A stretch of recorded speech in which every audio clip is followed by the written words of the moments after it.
I know po... Attorney, please stop using that offensive verb, insinuating.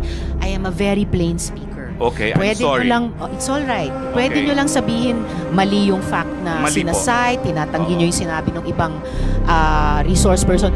Apat na taon na po itong investigasyon. Halos wala na pong nag-insinuate kasi dire-diretso na pong mag-usap. Okay, so please tell the committee, kinonfront nyo ba si Cassie Linong or kinasuhan nyo ba siya? Bakit nandyan yung pangalan nyo sa organization? Well, unang-una po, nalaman ko lang na nandun ang aking pangalan nung nag-hearing po last time dito na sinabi ni Chairman Altenco.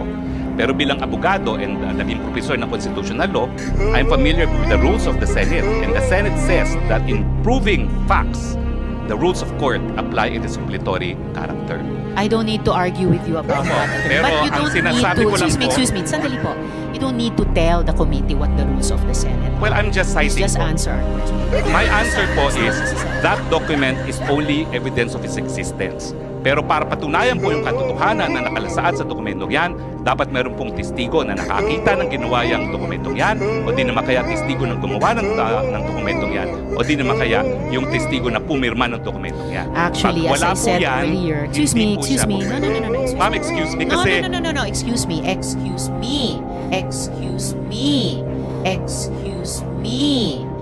Attorney Roque. I'm sorry, madam, but I am a resource person invited. Yes, you are. I was Wait. asked Let me finish. to answer. Yes, you already answered in excess. Kapag gusto nyo akong tumigil, papatigil nyo kapag ako nag-explain.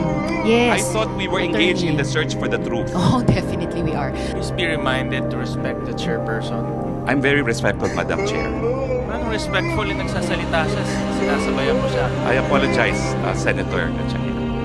One more, I apologize. I will cite you in contempt. And if you disrespect the chairperson, we'll be compelled to cite you in contempt. I understand and I apologize. Kung naman sabayan siya, nagsasalita siya, siya ang chairperson. Okay, Your Honor. I understand. I apologize.